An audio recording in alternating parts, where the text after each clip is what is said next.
Hello everyone and welcome back to Dragalia Foundry, a fan channel where everything Dragalia Lost can be found. In today's video, I'm going to be rounding up a variety of topics, basically recent news, the event rerun, the current banner, mana spirals, and the version update. I wanted to make a video to talk about these individually, but there's just been such a hodgepodge of news lately, and it's been a while since I checked in or did a video of this type, so I decided let me just do it in one video, and I'll use timestamps so you can skip around as you like across the topics. But basically that's what's on the agenda today. We're just going to look through the notice board. Tartarus' Wrath is coming up pretty soon. It's a new week in Dragalia Lost as of today when I'm recording this. Looks like we're not going to have any Void Endeavors, which we usually have toward the end of the month unless they randomly happen to start tomorrow. But nevertheless, there is a lot to discuss. Version update. We had an Astral Raid last weekend, an Astral Raid coming up, of course. Tartarus' Wrath is coming up, and it's coming up at the same time as the version update, so we'll talk about those together. We have the new campaign, which I already played through and sort of reacted to, but I didn't talk about the Draconic Essences, so I think that's probably a worthy topic. And then just the Crescendo of Courage rerun, summer bonus. Let's see where we should start here. I didn't really talk about the Dragon Special or the banners, so maybe we should start with the banners, but I guess relevant to those banners are the mana spirals, so maybe we should start with the mana spirals. Let's go ahead and do that to avoid delaying any further. We have the mana spiral update here. This came out a while back, August 18th, so it's almost been a week. And basically for this update, Julieta, Hildegard, Albert, Summer Cleo, and Amane all got their mana spiral unlocked. So obviously this time around, it's heavily focused on the light element. Sort of makes sense with Tartarus' Wrath coming up soon. Although thinking back, I don't know if the spirals always came out this far in advance of the actual Agito trial. So these are pretty well in advance, 10 days in advance of the actual Agito trial. Julieta, we expected to get a mana spiral, and Hildegard. And Summer Cleo isn't too much of a surprise since she's the summer light character on the current banner. But Albert and Amane were sort of a surprise. I think if people had looked into the data, they might have known that they were going to get a spiral. And there are even some more characters who are probably going to get a spiral based on having their higher level skills removed in the data. But anyway, let's start off with Julieta here. So Julieta, noteworthy because she just got really good modifiers as a part of her spiral. Not a lot has changed on the surface. Basically what's changed with Impending Sky is that you're healing for half of the damage taken while using this skill as HP. Interesting. Half of the damage taken or dealt? If it's taken, that's kind of interesting because I didn't know or realize that it actually, you could take damage. So does that mean they changed the iframe properties on this? I don't know, but I know that it has a very good damage modifier, so it deals I think over 2000% damage on this first skill now, which is kind of nice. Glorious Guard activates Indomitable Spirit for 20 seconds. The user gains defense increase of 50% and immunity to knockback, and then you also get Divine Strike now. When this is active, the user's next Force Strike will deal additional damage and reduce foe strength by 10% for 10 seconds. Seems fine. Among the abilities, what's changed is her Slayer Strength has become Floral Knight. So it's basically Slayer Strength, plus you get a permanent, just constant 20% defense on her, which is nice. Poison Res became Potent Poison Res, and Last Recovery became Last Recovery 5, where it can activate up to 3 times per quest instead of just once per quest. Also, welcome addition. So, interestingly enough, Julieta has a lot of good properties as a tanking character, right? But one of the weaknesses that she has that may not be as obvious is the fact that she can't get knocked back when she's in Indomitable Spirit. That can actually come back to hurt you when there's multi-hit attacks, because you rely upon getting knocked down to avoid taking the extra hits from the attack, such as when you're standing in a pool of damage. If the first hit knocks you down, you have some protection against the later hits. In this case, everything about Julieta makes you think that she would actually be extremely good as a lead character in an auto setup, or, otherwise might be very helpful for Tartarus for that reason. And she could be. But if Tartarus has any multi-hit attacks, and she's your lead character, well, it's possible she's just going to stand in them. Imagine when Kaiyan is spinning, right? by getting hit by the spin, you get knocked back, you fall down, and you tend to avoid a lot of the hits subsequently in the spin. Maybe you'll take a few if you stand up soon enough, but with Julieta, if a move like that were to happen, you're just going to take all of the hits. And sure, you're not getting knocked down, so you can roll out of the way if you're controlling manually, or otherwise activate a skill or do something else to iframe. But for the AI, having a knockback immunity can have some funny effects. You may have seen this with Gala Elisan if you're a Gala Elisan player, since she also has access to knockback immunity. And Victor also allows the team to get knockback immunity. But yeah, that's the interesting thing here. So obviously she has some great survival properties, defense co-ability, a lot of bulk and sustain here. And she got a good damage modifier. I don't think she's still like a crazy damage dealer in the light element, but she did get a good damage modifier. So I feel like they, quote unquote, fixed Julieta to where like she's a respectable 5-star now. She's maybe not the best, but she's certainly not the weakest in the light element. She's not weaker than a lot of the lower rarity characters. And compared to how she was before, it's a very big improvement on that, I would say. All right, as for Hildegard, I like the direction they took her. They didn't give her any type of, 1 HP survival or revive shenanigans, which is what I had kind of hoped for. But basically with Radiant Savior, they gave that regen. Sacred Guardian, it now nullifies less than 30% of max HP, and it gives you a regen buff. I guess they've just increased the shield amount on that. I think it already provided regen plus a shield though, so that doesn't look too different at a glance. What I know is different is her third ability, Devout Oracle, and of course her first ability technically is different because they added skill charge to skill prep 100%. Second ability, they added Potent to her curse res, but for Devout Oracle, it increases the potency of recovery skills by 15% when HP is 70% or above. That was always there. But using Radiant Savior grants the user the Devout Oracle effect. When this effect is active, the user's next 2 Force Strikes will restore HP to the team member most in need. I kind of like this. It gives her a different sensibility than Grace or Halloween Lowen and Lowen. Lowen now, I guess he has a reputation for both defense buffs and max HP increasing. Grace obviously has the life shields thing going on. So I was wondering, what space are they going to carve out for Hildegard? And, having regen on both skills is already very strong. The emergency heal on the Force Strike is kind of nice, and I like that they tied it to the Force Strike because, remember, Valentine's Hildegard had Strength Debilitator on her Force Strike, so this is a space that Hildegard has played in before. Her First Strike, in the case of the Valentine's ult, reduced enemy strength. Now it's going to provide an emergency heal. And I think it's a small amount of recovery potency. It's not as substantial as, let's say, Estelle or Verica's emergency heals, which actually are in a skill slot and require a lot more SP to use. But nevertheless, it's kind of nice to have an emergency option, especially if your SP isn't up.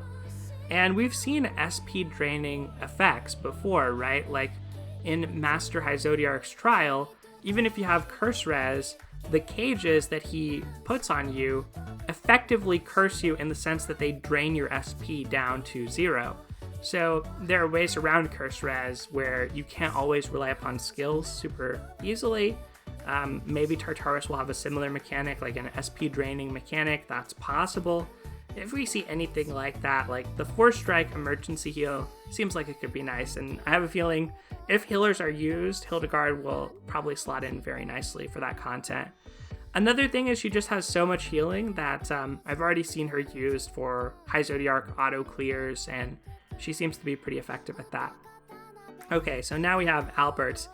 Albert is the hardest to assess here because unfortunately he was bugged upon his Spiral release. I'm not sure if he's still bugged or not, but it had something to do with his Force Strike.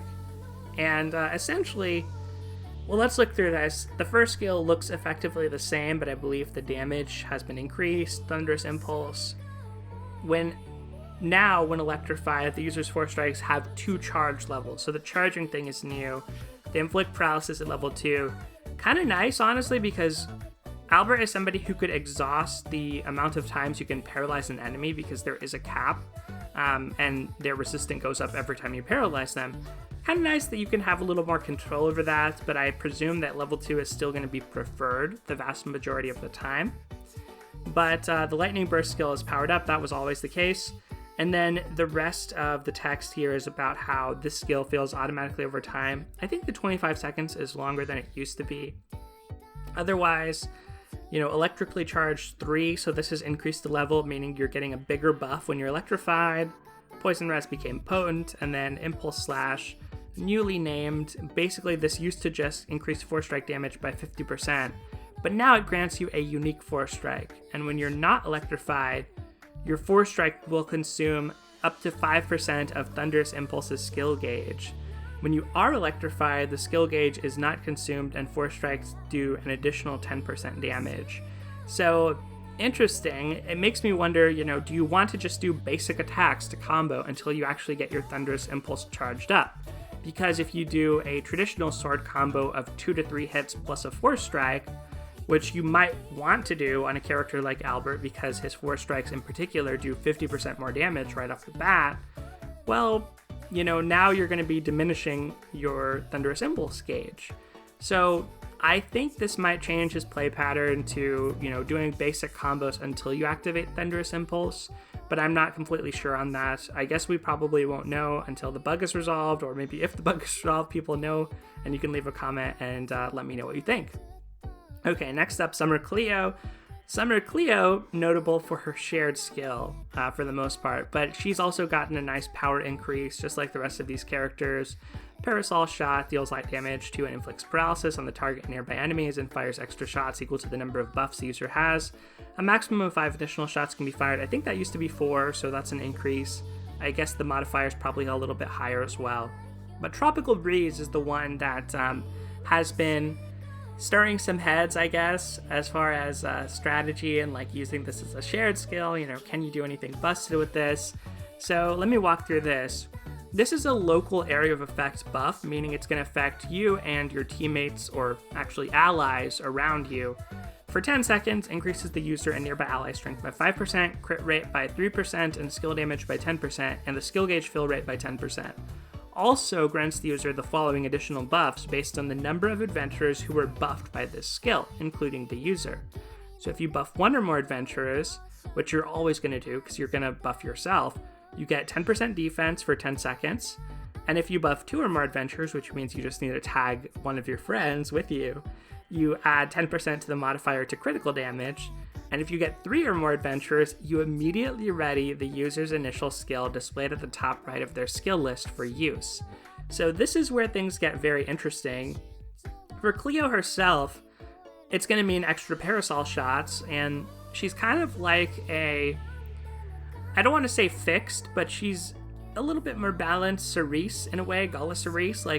She does want to deal a lot of her damage through Parasol Shot, but unlike Cerise, she also has this whole Affliction thing going on. You can see in her kits, they've kept that aspect with the Mana Spiral version, so her abilities really didn't change much, just increased the percentage on all of these things, and Curse Res became Potent Curse Res. But essentially, you want to make sure every time you're using Parasol Shot, you have a total of 5 buffs on you for additional shots. Well, Tropical Breeze is already going to give you, a strength, a critical rate, a skill damage, and a skill gauge fill rate. That's 4. So even if you just get the defense, you have 5, and you would actually have 6 with the critical damage modifier. But regardless, this is a way you can continuously spam your skill, right? Every time your Tropical Breeze lands, hopefully you make sure at least 2 of your teammates or allies are in the range of Tropical Breeze along with you as Summer Cleo. Then you get Parasol Shot ready to go, fully buffed up. But on other characters, and it just so happens I had chosen to share this skill before this additional effect got added, I decided to go ahead and Mana Spiral my Cleo because I wanted to try out the additional effect. But do keep in mind that the Mana Spiral version, it's going to cost more SP to use because you're getting all these bonus effects. And also, it's not that cheap as far as Mana Spiraling because the second skill doesn't level up until very late in the Mana Spiral. You're almost close to 70 nodes at that point, so you might as well go all the way. That's how late it happens. So you can't really share this without taking Summer Cleo all the way or almost close to all the way to being fully built if you want that secondary bonus. And so I just happen to have her already shared from when we got light tones in the past. So I decided to build her up. And so far, this seems pretty good. Particularly effective on buff bots who are granting buff time or have buff time abilities built in, and they want that anyway. It also means they're going to charge up their first skill. A lot of buffing first skills tend to be slightly higher in SP cost, so getting them for free is kind of nice. But even on other types of characters, it seemed to be just fine. Like, I'm not sure if it's genuinely better than other options, but it seems to be a pretty good option. Like, the great thing about recharging your own skill is shared skills that deal damage only do, I believe, 70% of the damage that they normally do. So by recharging your own skill, you're not suffering that drawback. So a very common, popular combo is the Ronzel shared skill plus Curran shared skill combo, right? Both of those you want to mana spiral the characters, so you get the nice modifiers on them. Ronzel gets Dispel, causes poison, then Curran does extra damage to poison foes and gives a defense down. That's a very common staple. I honestly don't know, after Tropical Breeze has been updated, with this only costing 5, if maybe a Patia plus Tropical Breeze, Patia also costs 5 and gives you strength and defense buffs, maybe that's, the way to go now. That might honestly be better. Certainly seems better on buff bots because both of those shared skills are things that would benefit from buff time. And I think it's probably worth it taking Patia over, let's say, regular Ellie, who costs 6, so that you could fit in the Tropical Breeze. But I'm not sure on the hard numbers on that. I do think it's a very interesting shared skill, though. The thing to keep in mind is, most of the broken skills that you might want to repeatedly charge up are second skills. Things that charge up slowly over time, that type of thing. With the exception of Delphi, they're usually second skills, not first skills. So this gives you extra DPS, extra value by casting your skill more often, but it's very rarely gonna let you cheat a skill that's super hard to charge up or something like that. So yeah, I think Summer Clea might be the most interesting thing here from a shared skill standpoint. And then finally, to talk about Amane for a sec.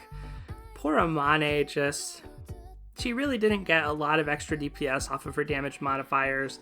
They gave her paralysis, extra damage to paralyzed foes, extra hits depending on the number of buffs she has, which is kind of interesting, but it's only up to 2 extra hits, so not that interesting because it's limited. Hallowed Raiments, you give her a strength buff, a max HP buff.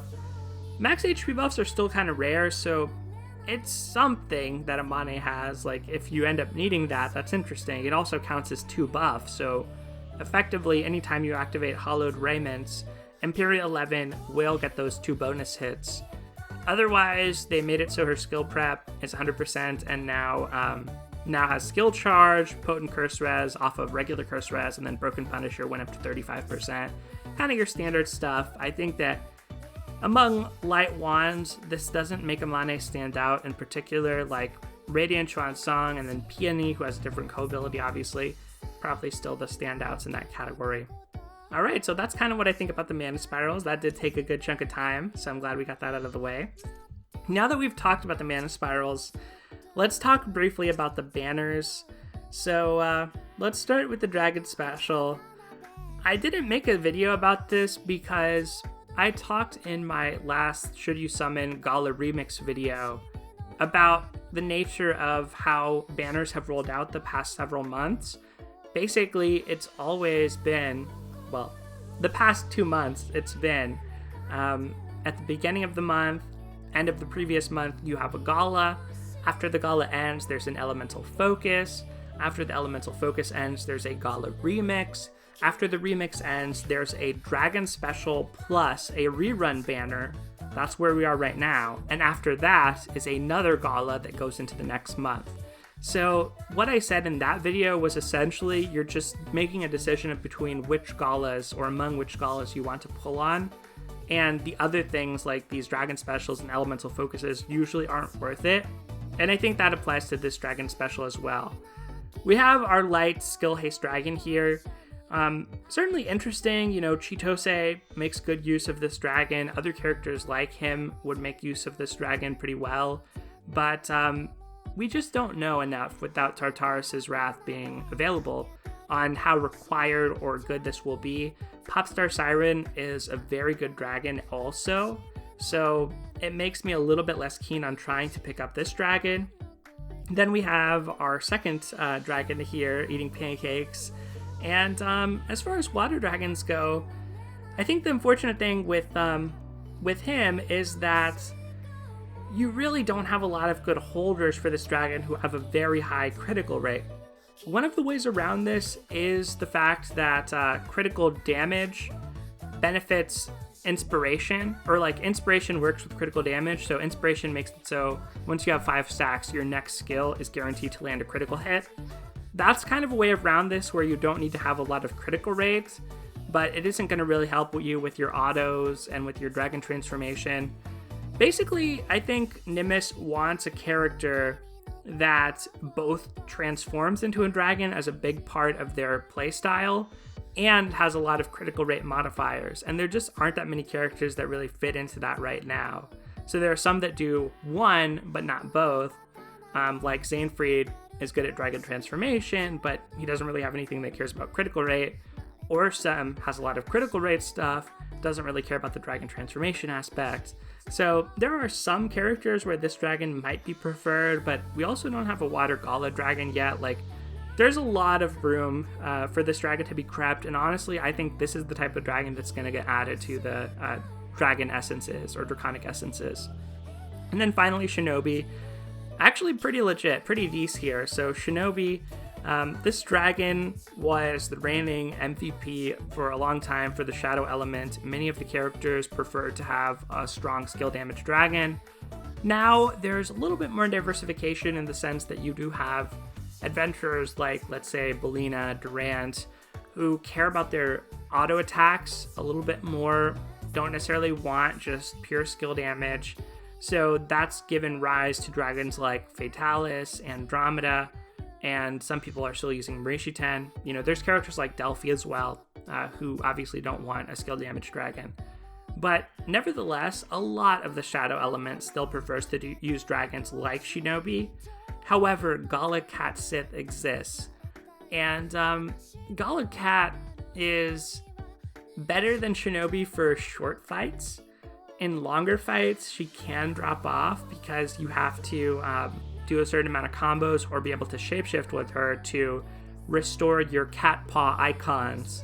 And you only do bonus skill damage with her when you have those cat paws available when you're using a skill.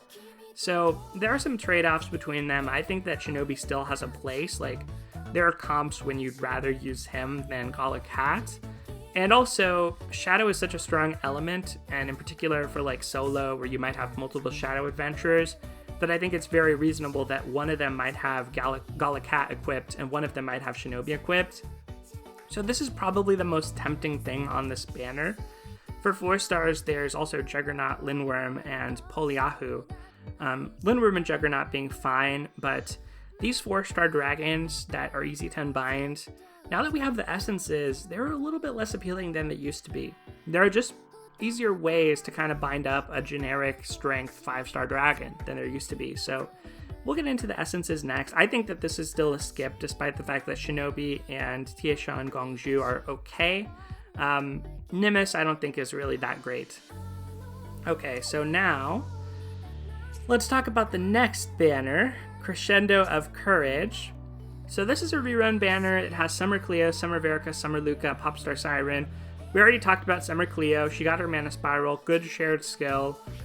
I don't think she's necessary though. Like, Light is a pretty deep element. Even though the overall power level isn't super high compared to, say, Shadow, Light still has a lot of good characters now. Like, we saw some of the mana spiral characters that are pretty good, but there's also Summer Mikoto, who we just got, who's also a light bow. Radiant Xuansong and her ilk, like Sha Wuxing, is probably okay, but Zubaje is pretty good if low HP characters are fine and viable for Tartarus' Wrath. Other than that, you know, we have Chitose, Mitsuhide, Kurin, Hanabusa might even be okay. Like, there are a lot of light characters that I think are going to be workable. Galaluka, Yachio, Floor, some of those might get mana spirals, right? So I don't think that Summer Cleo is a must-have. And as far as Summer Verica, even less of a must-have, just because she's very good at healing. She has some really robust healing abilities, but that's pretty much it. That's like her thing. Moment of Passion's interesting. Everlasting Summer is shareable, but you get the same amount of regen as some other shareable skills that only cost 5. And really the only difference is this cures blindness instead of, like, let's say curing stun. So I don't think it's particularly good. And yeah, all of her passives, like everything about her kit is focused on healing. You just don't need this very much. And in fact, it's not even wanted in like Master Kaiyan, because some of the meta characters there rely upon being at low HP in order to do well. So this is not a character I would recommend summoning for.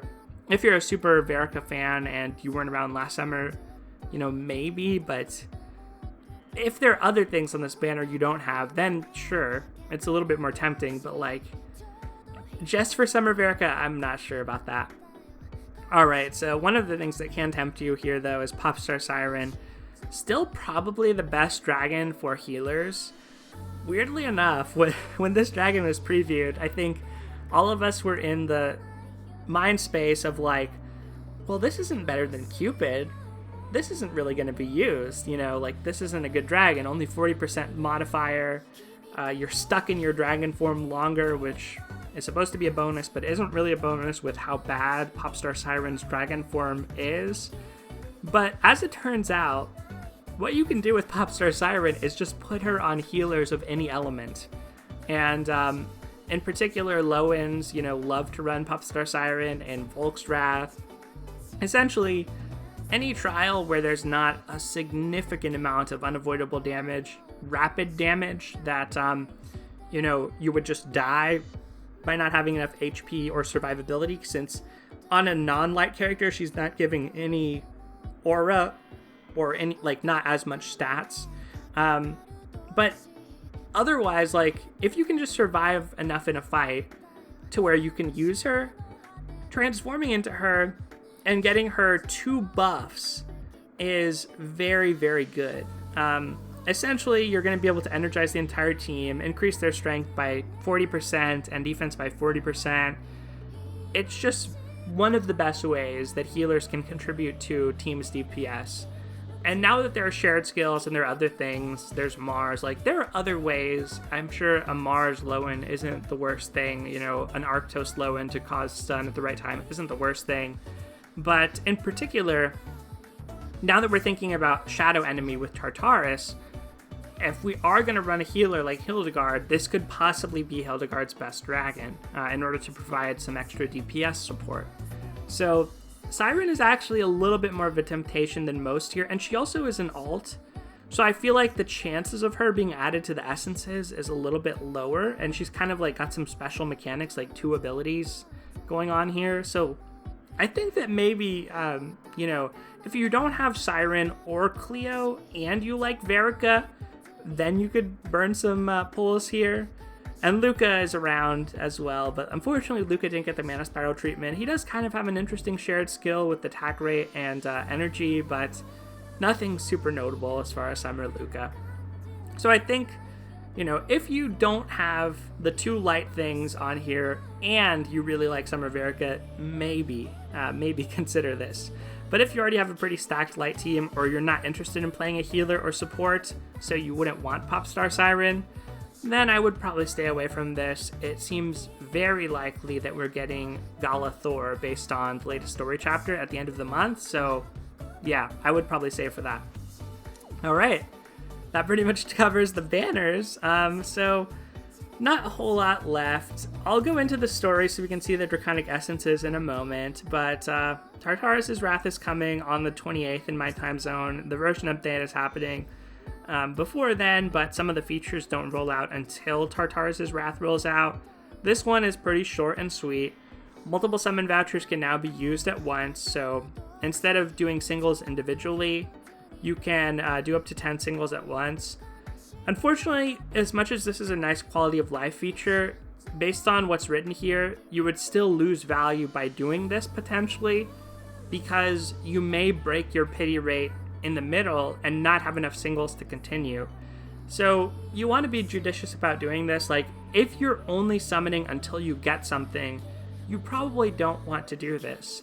If you're just summoning for value and you're going to keep summoning even past 1 5-star and you have lots of singles to, further your pity rate, every once in a while you can probably do this, right? Like, let's say I'm on a gala, I want everything on the gala. There's like 3 new things, and I have 50 summoning tickets. I would probably do the first 10 like this, right? Because even if I get a 5-star in the middle, everything after that 5-star goes toward my next pity rate. And so I have plenty of singles to cap that pity rate or break it. So like, there are times when this will be useful, but in general, if you never use this, you're probably going to be right more often than if you use this every time, just because you can lose value by doing this. Like I said, if you get your target in the middle of the summoning, you've essentially wasted some extra singles. So that's the drawback to this, but it's probably going to be something people use regardless of that fact. The next thing they've added is auto repeat to the Advanced Dragon Trials and Agito Uprising. So this is going to debut at the same time as Tartarus, and also you can set whether you want to take your weekly bonuses up to 3 as part of that or not. This is a really nice feature I'm going to use, but I know auto has kind of warped the direction of the game in a lot of ways. Like, solo and auto for this content isn't universally beloved because of the effect it's had on players wanting to do more and more of this type of thing. But frankly, like, there's very reliable auto comps for the expert high dragons, and those are the good ones to grind up for the Dracolis right now. So like, I've been waiting to grind the Dracolis once I saw this news, because I can just auto repeat 99 expert high dragons, and I know my auto comp is not going to fail, and I'm going to get all of the talent stones, all of the orbs that I need to max level my Dracoliths. Like, this is going to be very convenient for me. With certain Agito trials like Ciela, this is going to be very convenient, or Kayan, where expert is reliably autoable on repeat. So it's a huge convenience to have it. And there are some reasons why that I'll get into when we go to look at the essences, that I think there are more demands on our stamina than there used to be. So even though this is available, I feel like they've just kind of increased the demands on stamina as a way of encouraging co-op. So I think they're trying different things here, but yeah, I'm definitely going to auto a ton of this. Otherwise, they've increased the amount of max rupees you can hold. Seems fine. I never really get close to the cap. Like, I always want more rupees because I craft a lot of things. So I'm probably never going to reach this cap because I'm going to be just like spending all my rupees. I also move my augments around a good amount. But I know some players have reached that. They don't spend on as many things, so that's probably nice for those players. Some bug fixes, and yeah, that's pretty much it. One of the smallest version updates. But to talk about the essences is the last thing in this video. Let me go to the story real quick, and I will talk to you about my experience with these essences. You can see I'm actually in chapter 1 here because I was getting some essences for Long. But more of these were added. So the ones that were added were Cerberus, Siren, Long, Gilgamesh, and Chthonius. So now you have 3 per element instead of 2 per element. And it's slow to grind these up, but some of these, like Gilgamesh and the other light characters, right now those light chapters are on half stamina and double drops. Even though it only says 3 remaining, every run is going to give you 2. So it's probably a good time if you want to max out those dragons to actually pick those up. As far as farming for Eldwater, even with the half stamina and double drops, it doesn't seem efficient to me. Like, I think I calculated maybe 350 to 400 Eldwater per stamina used. So a full refresh with 1200 Wormite, or spending 1200 Wormite wouldn't really get you that much. I don't think it's more efficient than just farming a raid or even a facility event. So yeah, I don't think that you want to do these like excessively. Maybe if you're trying to prepare, since they have said that Draconic Essences might be used in other ways than unbinding the dragons. But as for me, basically what I've been doing, I just collected one of them each for fun, And otherwise, I've been working on my Chthonius unbinds, because when I started this, I had, I think, 1 unbind on Chthonius, and now I'm up to 3. And so I'm going for the last one. I was working on Gilgamesh because I had 2 unbinds on a Gilgamesh. Now I have 3, and I'm going to go for the 4th and final. And same with Long Long, I had 2 unbinds. So essentially, I'm using this to kind of complete dragons in my collection. But imagine if all of these dragons are incomplete in your collection. All of a sudden, you have potentially a huge stamina sink every day, which is going to maybe draw your stamina away from things like autoing endgame content. Like, look at Chthonius, right? If I want to do this twice, it's almost 60 stamina for each of these, so this is like 120 stamina a day. That's half of your daily stamina. So this plus having a lot of facility events and like onslaught events and whatnot, there are a lot more single player things that you're doing in the game right now, as opposed to just spending those resources doing endgame content. So I think maybe that's part of the reason for this system is like, okay, if we get people spending their resources on this, then more people will do co-op for the end game and it won't die off as much. And certainly those rooms are still filling for Agito, but not as much for all of the High Dragons. Some of them yes, some of them no. But I think the Essence system has been interesting, so I'm going to continue kind of like slow and steady, not try overly farm this stuff, since I don't think it's worth it for the Eldwater, so it would only really be worth it if like these essences have, some other really good purpose. But I think it's a cool system. I'm looking forward to seeing what they do with it, and looking forward to seeing how the rest of this month in DL goes. But yeah, I think that's going to do it for this video, everyone. That's pretty much all I want to talk about. I hope you've been enjoying this quieter time in Dragalia Lost, that you've been liking the rerun if it's your first time playing it. The music is great. I like that aspect of it.